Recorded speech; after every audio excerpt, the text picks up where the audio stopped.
Ola, bacaloures.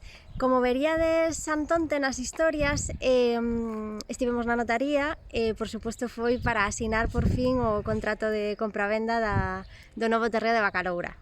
O sea que temos terreo. Xa hai terreo definitivo para Bacaloura, aínda que queda un segundo pago que será dentro de un ano, de 22.000 euros, pero por agora pois xa temos o terreo asegurado. Foi grazas a todas vos que, vamos, non podería ter sido de outro xeito. Agora quédanos por diante moitísimo traballo, estamos un pouco desaparecidos de redes porque estamos facendo presupostos, barallando múltiples opcións de construción, queremos que sexan construcións o máis ecolóxicas posibles, o máis económicas posibles, porque non xa sabedes que temos escasos recursos, bueno, que se adapten ás necesidades dos animais, queremos que sexan duradeiras tamén. Entón estamos agora mesmo falando con arquitectos, barallando diferentes opcións e en canto vayamos tendo un pouquiño de claridade en todos estes temas iremos vos avanzando información, vale?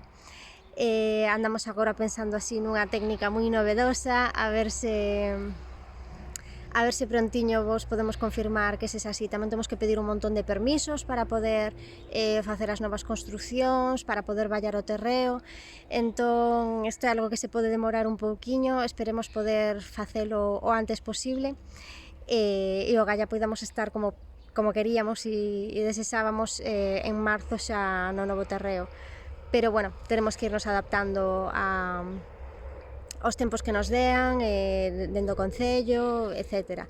Así que nada, solo pasaba por aquí para dicirvos isto, para comentarmos que continuamos coa segunda parte da campaña, aínda que por agora non temos cifras, puxemos unha cifra ao azar de meta, volvemos a ter activa a web Un Corazón para Bacaloura, coa segunda parte da recadación, que sería para esas construcións, para o traslado, etc.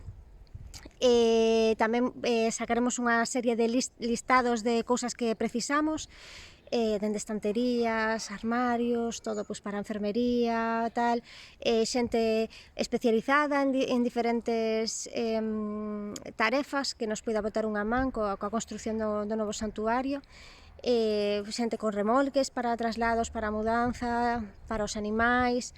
Así que, bueno, iremos vos facendo listados para que teñades todo ben claro e vexades onde podedes axudar de mellor maneira, vale?